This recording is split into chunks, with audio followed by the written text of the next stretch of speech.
Gente, esse estudo de hoje, muito gostoso, ele vai falar sobre as nossas características, né? Existe um velho ditado que todo mundo conhece, que diz que nem tudo que reluz é ouro.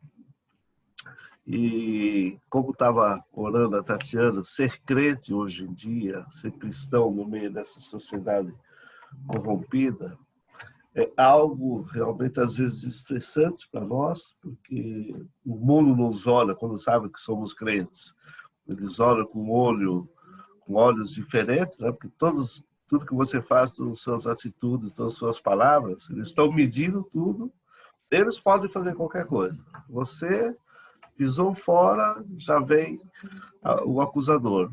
Por outro lado, nós somos realmente luzes no meio das trevas. E Deus nos quer exatamente aqui. Ele não quer que a gente saia do meio das trevas, ele quer que a gente seja luz no meio das trevas. E que a gente faça a diferença aqui, que as pessoas olhem para a gente e, pelo nosso testemunho, pelas nossas palavras e atitudes, queiram também conhecer o Senhor Jesus a quem servimos. Mas, lamentavelmente, sempre existiu e ainda vai existir no nosso meio crentes que parece, mas não é. Já viu, no passado a gente falava crente denorex, né? Não é um crente verdadeiro, é um crente falso. E volta e meia a gente fica sabendo, essas 2 últimas semanas, a gente, lamentavelmente, testemunho de alguns cristãos que estão de destaque na sociedade, na política, inclusive aquela Flor Delis, né? Que de flor não tem nada, só deles, mas que causam um estrago no nosso meio, porque fala, lá, tá vendo? Que é ser crente. Aponta os erros da pessoa e realmente confunde as pessoas. E tem um outro, então, que é o pastor, né? Que é aquele político que foi candidato a presidente da República, não me recordo o nome dele, mas também foi preso, ele, os filhos. Então, isso é muito ruim. Imagina que entristece o coração de Deus quando vê testemunhos não verdadeiros dos seus filhos. Então, o diabo exatamente usa essas características dessas pessoas para apontar e falar, tá vendo? Dizia que era cristão.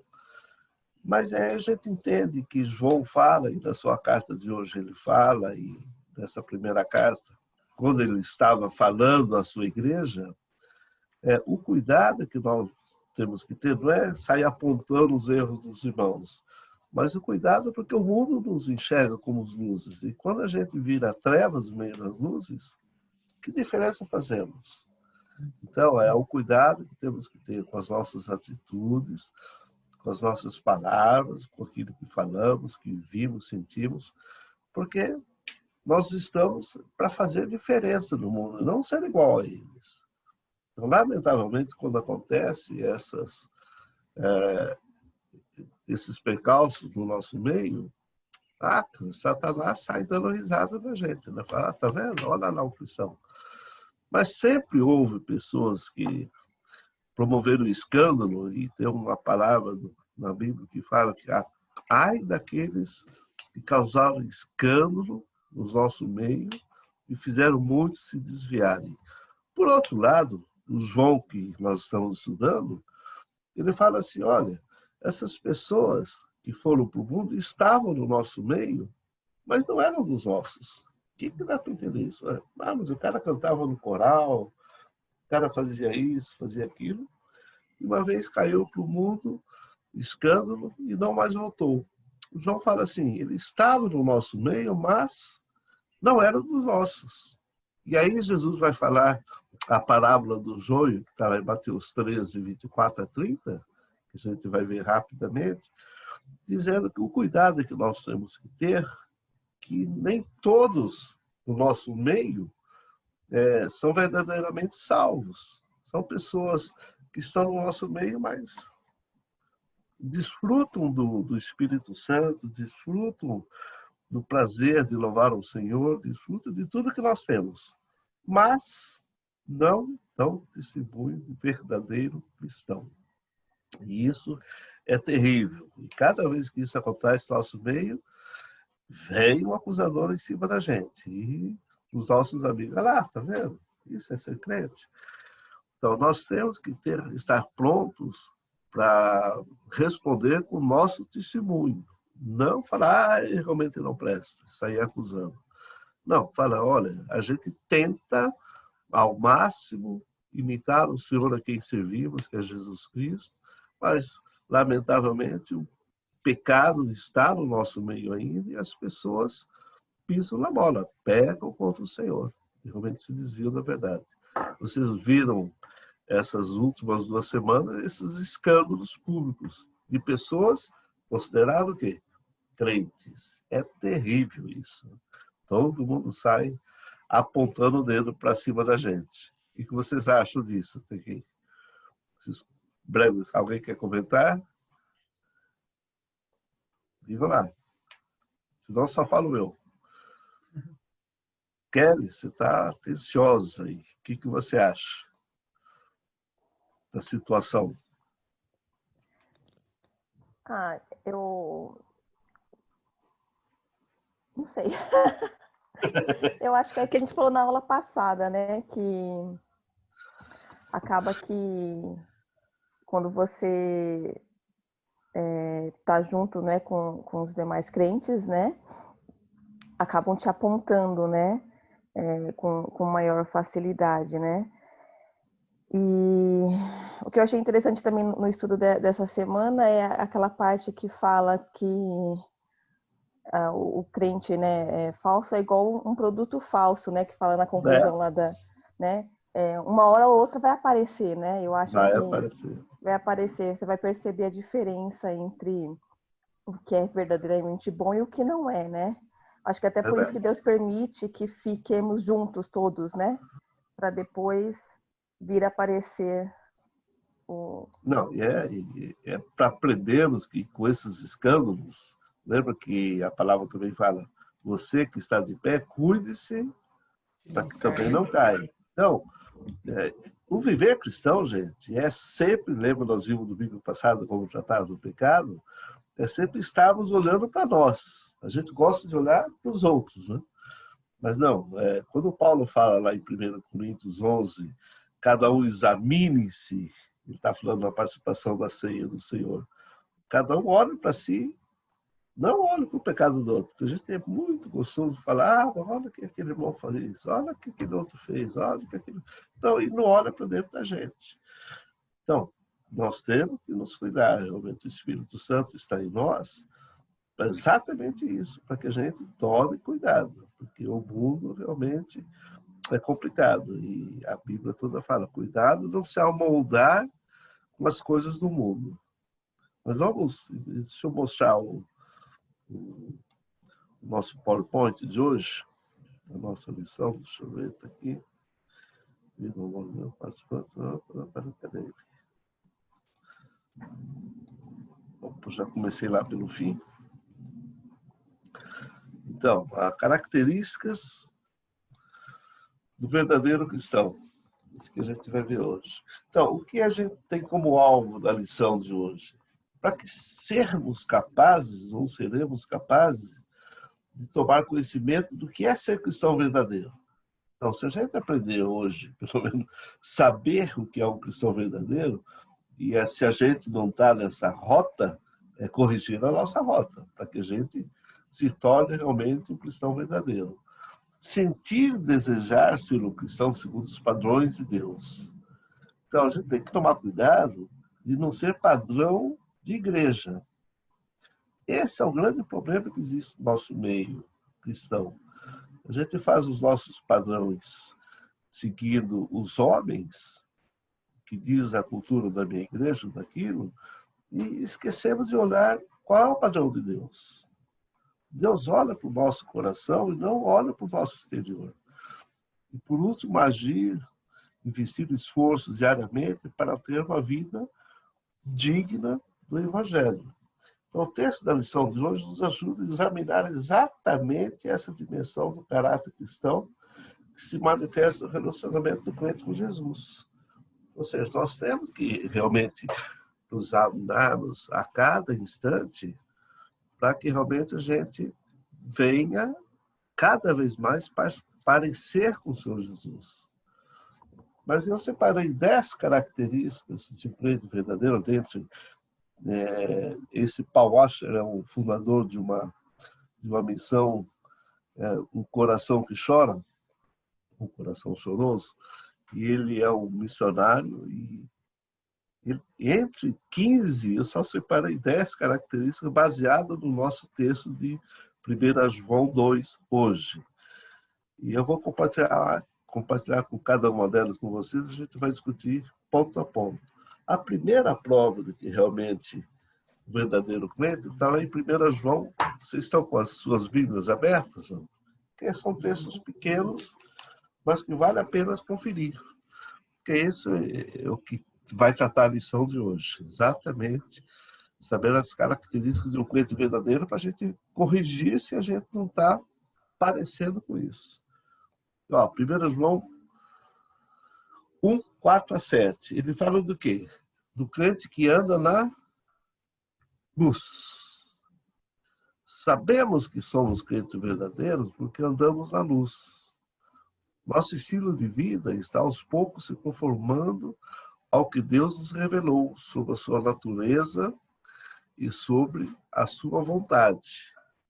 Então, se a gente anda na luz realmente, e quando você anda na luz, as obras das trevas, elas aparecem ou tentam desaparecer, então isso é que Cristo quer da gente, que a gente realmente tenha um estilo de vida não conformado com o mundo, mas conformando ao que Deus nos revelou, ao que Deus nos ensinou, qual é a sua vontade. Uma outra prova de um crente verdadeiro está em 1 João 1, 8 a 10.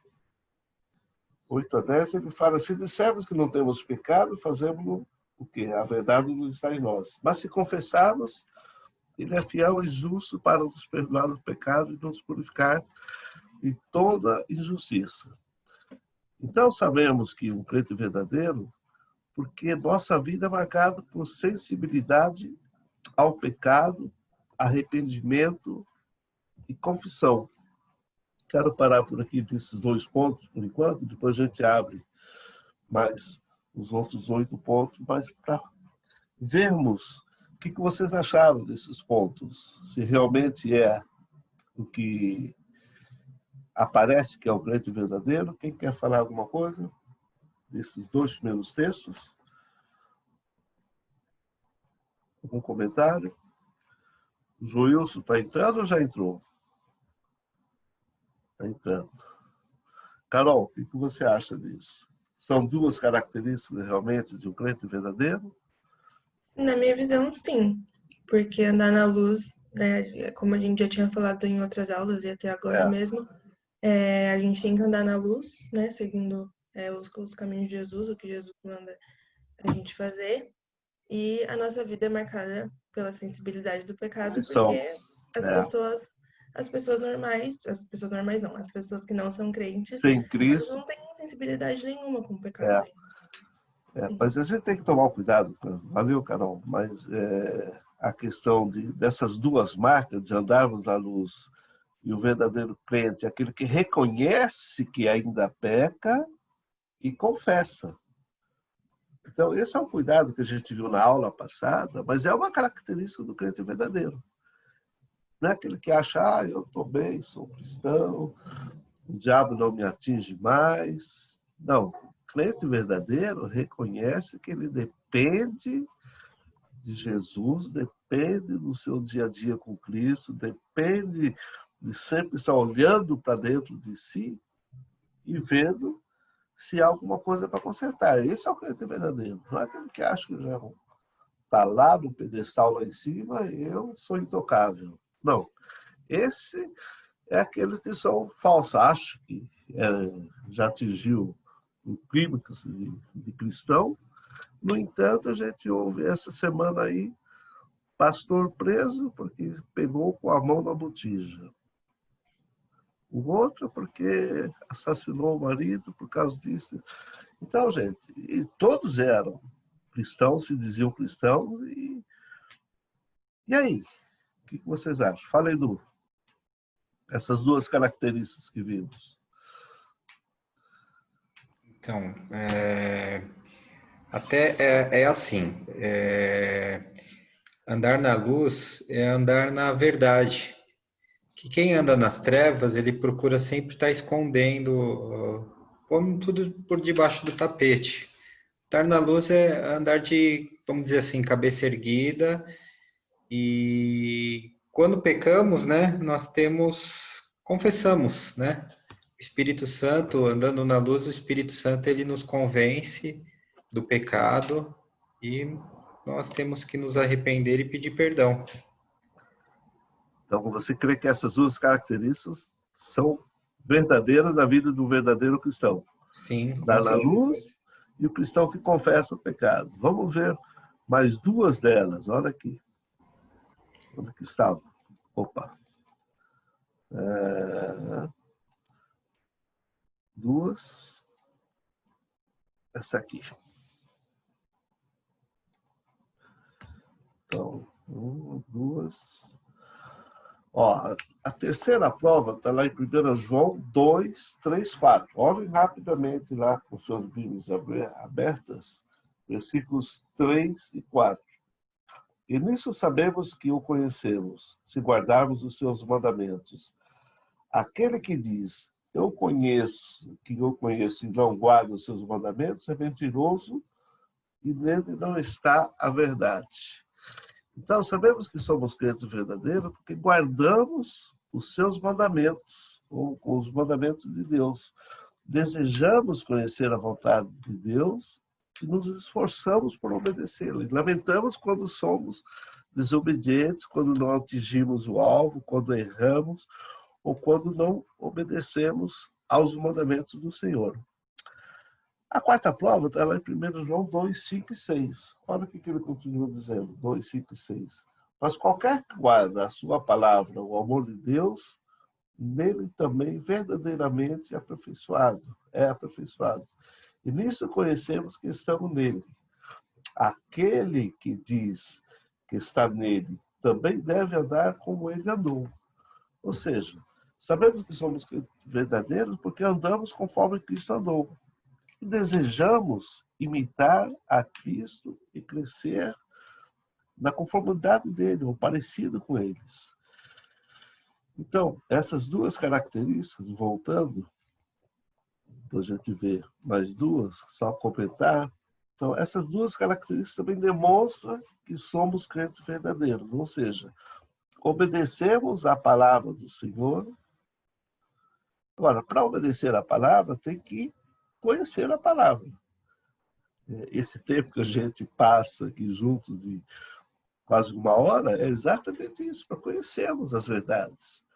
Mas todos querem conhecer? Nem todos. Tem crente que se ir na igreja já está ótimo para ele. Se ele ouvir a mensagem do pastor pregando, já está ótimo para ele. Já passou, ganhou a semana.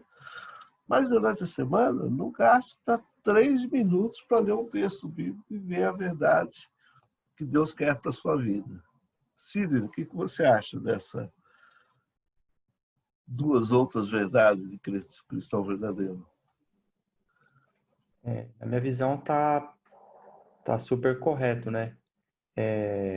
Como você disse, né? No meu caso, quando eu virei cristão, a família se revolta contra você. Revolta não, né? Acha estranho, né? Fala, pô, o cara pecou e agora virou santo, né? E a gente, estudando a palavra, a gente sabe que não somos santos. A gente vai aprendendo com a palavra que a gente vai o Espírito Santo vai nos moldando, tirando os vícios do mundo, certo? E trazendo os vícios bons, que são pregar o evangelho, são estar em comunhão com os irmãos. Isso é ser um cristão amar verdadeiro, o próximo, né? Verdade. Andar próximo, isso. E dentro da nossa própria família são os primeiros a apontar o dedo pra gente, né? infelizmente, né? Terrível. De vez Verdade. apoiar, né? Falar, não, pô, ele saiu das trevas e tá indo pra luz, né? Que legal. E ao contrário, né? Porque eles vivem nas trevas, né? E automaticamente eles não, parece que não querem ver a sua família entrando na luz, buscando a Deus. Eu creio que ser um verdadeiro cristão é isso. Amém. Marcão, o que você acha aí de que guarda os mandamentos, o verdadeiro cristão e tenta parecer com Cristo? Não, assim, Quarta, já do título aí, né? Ele diz assim, são características do crente verdadeiro, não um verdadeiro crente, né? é verdade. Porque Porque a questão de ser crente, gente, a gente tem que tomar um cuidado, porque até Satanás crê, mas só que ele não segue. É verdade? Crer, todo mundo fala, eu também creio, mas não faz a verdade, não vive na verdade. O Satanás crê que Jesus salva? Claro que sim. Mas ele aceita? Não, não vive. Por acaso ele é o inimigo, tenta nos enganar toda hora. Fala, Marcão, continua lá. Não, é isso. E em cima de tudo que foi falado aí, as características a gente tem, né? Tem que eu digo assim, né? Tá na Bíblia. E como o Por isso que Cid é bom falou, quando a gente começa, quando a gente começa a exercer, você começa a ver que nível você está, vamos dizer assim, né?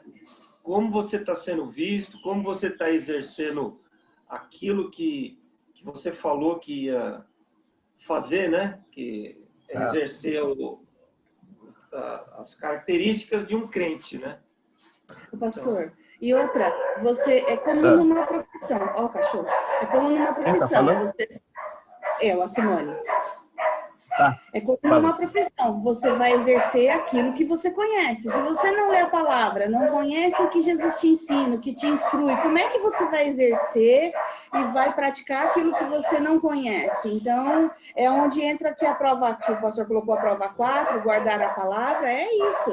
Se você não se dedicar à palavra, não estudar, não colocar ela, não gravar no seu coração, como é que você vai exercer aquilo que você não conhece? Como é que você vai praticar? Comportar de uma forma que você não está lendo o que seu mestre está te instruindo. Muito bem. Esses cachorros... Pastor, posso fazer uma colocação? Fala. Eu ia comentar, mas... É interessante quando a gente pensa que o joio conhece a palavra, o joio estuda a palavra, o joio está junto, né? Mas o joio não é trigo. Né? Então, a gente vai ver isso depois na parábola do joio, a gente vai comentar rapidamente ali. Exato.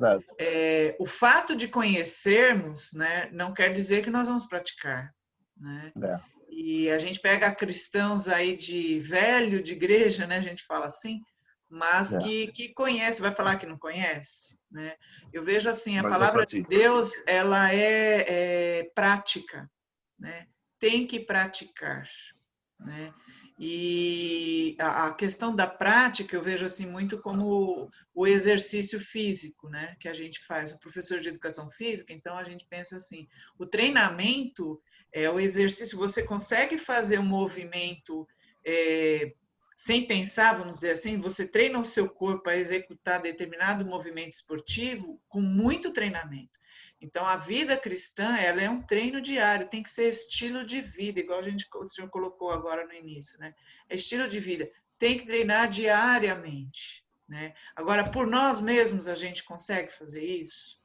Não consegue. Dependência do Espírito Santo, é verdade. Só na dependência do Espírito Santo, né? Então, conhecer a palavra e praticar, a gente é uma tríade, né? Eu conheço a palavra, pratico a palavra, mas eu tenho que estar na dependência de Deus.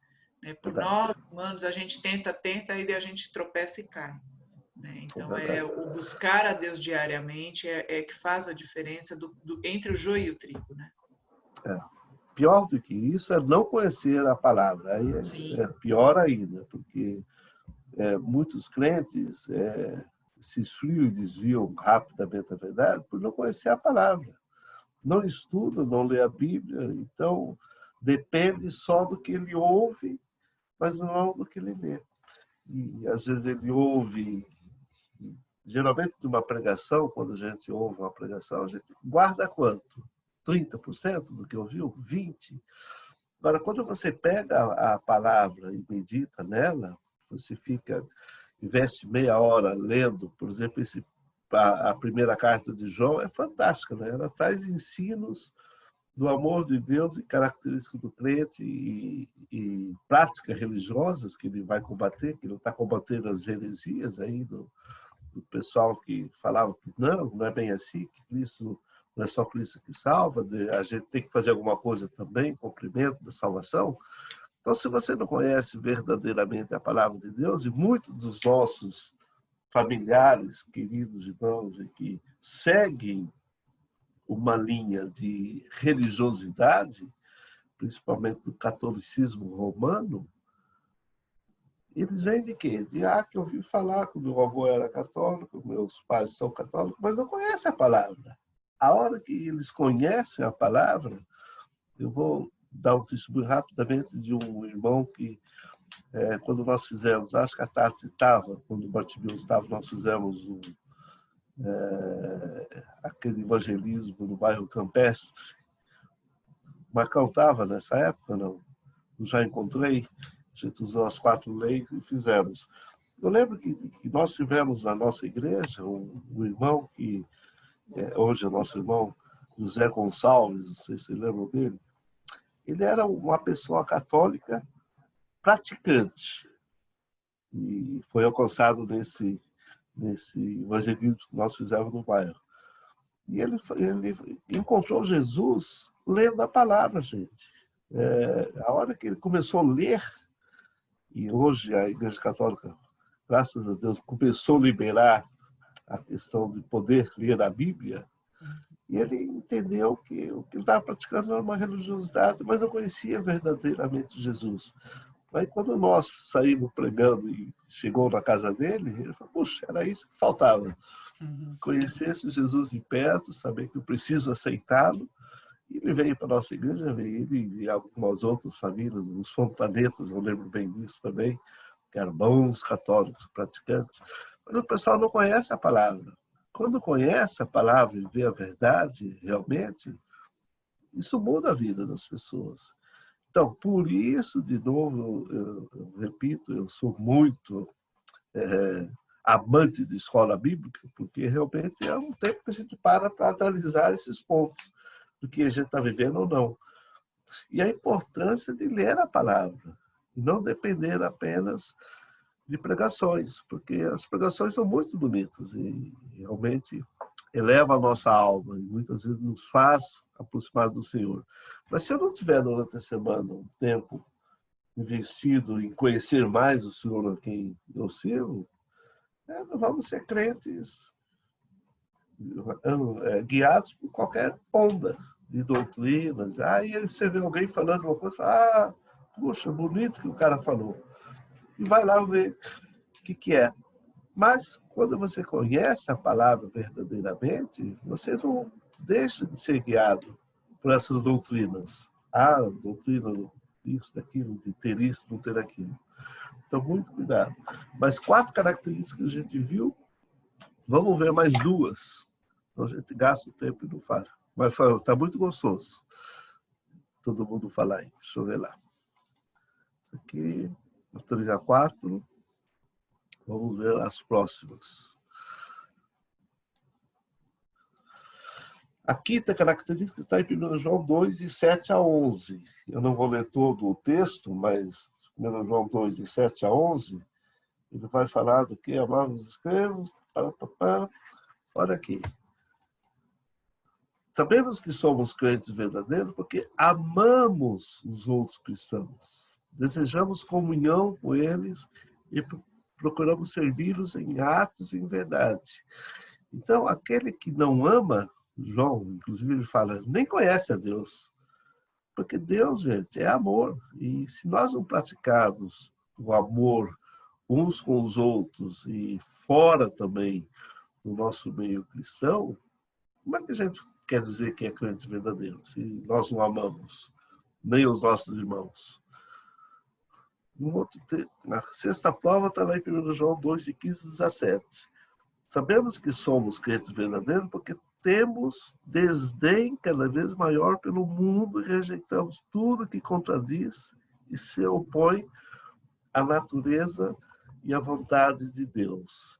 Então, 2 textos, vamos conversar um pouquinho sobre eles. Então, sabemos que somos crentes se amamos uns aos outros e sabemos que somos crentes verdadeiros porque rejeitamos o que o mundo nos ensina. Que o mundo é não o cosmos, mas é o sistema em que nós estamos inseridos. E os sistemas hoje, gente, que nós estamos inseridos, ele nega a Deus, ele quer, e cada vez mais, e a política tem tentado segurar alguns políticos cristãos, mas a gente viu o que nós sofremos no passado, em termos de política, a nível de realmente rejeitar tudo que é de Deus. Né? E temos que falar outras coisas, religião não leva ninguém a Deus, é verdade, mas se tirarmos o cristianismo do nosso meio, imagina o caos que vai virar. Já está um caos hoje. Mesmo a gente podendo professar Jesus Cristo, olha, imagina se as escolas começam a não falar mais de Cristo, de Deus, da existência de Deus. O que vão ser os nossos pequenos de hoje, daqui a 10, 15 anos? Já vão crescer negando a divindade, negando que existe um Deus. Né? Então, é isso que o mundo quer. O sistema mudando. E a característica que o João mostra na quinta, falando que se nós amamos uns aos outros, essa característica do amor em nós, eu diria que é o principal, né? Uma das maiores características da vida do crente é aquele que ama. Ama o próximo, ama o seu irmão, vê alguém necessitado, ele vai lá perguntar em que possa ajudá-lo, vê um irmão triste, ele vai lá colocar a mão sobre os seus ombros, dizendo que posso te ajudar, o que está se passando, posso orar por você. Então, isso é demonstrar amor, gente. Mas muitos de nós, e eu até estava comentando com a Tati antes de iniciarmos, às vezes a gente entra para o culto, acaba o culto, quero cair fora rápido, porque eu não quero nem perguntar como é que vai o irmão. Vai que ele fala que não vai bem ou que eu preciso de alguma coisa. Mas é muito importante a gente tentar demonstrar esse amor de Deus na vida, não só da nossa família, que a gente chama a família cristã, mas nem sempre a gente vê isso, essa prática. Uma coisa é conhecer, outra coisa é praticar. A nossa igreja ensina bastante essa questão do amor mútuo, de nos ajudarmos, a parte social da igreja. Mas não é isso, é muito importante. Agora, é importante a gente também praticar, saber do irmão qual a necessidade dele. Nem sempre a gente está disposto a ouvir. Eu lembro que 1 ano e meio que eu fui pastor da igreja, após o pastor Levi, que tinha irmãos que queriam falar comigo durante a semana, pois não, irmão, marcavam um dia na igreja, ele só queria desabafar, só queria que alguém ouvisse. Falava. Não tenho solução para isso, vamos orar. Mas pessoas querem serem ouvidas. Então, nós somos os ouvidos, nós temos que amar os nossos irmãos a ponto de ouvir. E a gente nem sempre está disposto a ouvir. A gente fala, olha, eu posso falar outra hora, porque agora eu estou com pressa, eu preciso passar no mercado, ir na farmácia, ou isso, aquilo. Então, veja como a gente conhece, mas nem sempre pratica. Às vezes as pessoas só querem falar com você, querem desabafar, estão guardando a amargura dentro de si. É muito bom quando a gente tem alguém para nos ouvir. Isso eu falo de mim mesmo. Quantas vezes eu gostaria de estar falando com alguém, mas esse alguém está distante e tal. Então, aprendam isso, a viver, a amar, estar disposto a ouvir o irmão, a orar com ele. Nem sempre ele quer algo pessoal seu, algo material. Às vezes, uma palavra sua de consolo, uma oração. Então, isso é demonstrar amor. E fora do nosso círculo evangélico, nós demonstramos amor quando a gente fala de Cristo. A Kelly falou, a Suzy falou, falamos em Cristo às pessoas. Demonstra o amor. Porque Deus não nos alcançou, porque Ele nos alcançou porque o seu grande amor, que Ele mandou o seu Filho Jesus Cristo a morrer por todos. E alguém veio falar de Cristo para a gente. Imagina se alguém não tivesse falado de Cristo para vocês. E a outra característica, a sexta que a gente viu, agora já até falando do amor, já esqueci da sexta característica. Alguém lembra ou não? Eu preciso voltar lá. O que era a sexta característica? Ah, isso é importante. Olha aqui. A questão de se amoldar ao mundo. Eu lembro que Cristo, quando orou para os seus discípulos, ele não queria que eles saíssem do mundo, mas que eles tivessem uma união total com Ele, para que eles caminhassem no mundo como luz, como luzeiros. E quando nós nos amoldamos do mundo, é nos conformarmos, é assim mesmo, tá certo, todo mundo faz. Então, é não se conformar com as atitudes mundanas. Porque no mundo a gente vive, não tem como a gente não viver nesse mundo e estamos nele, inseridos nele, nessa sociedade que a gente chama do mundo. Agora, a gente é sal e luz. Como é que eu me porto na sociedade para que as pessoas vejam diferença em mim?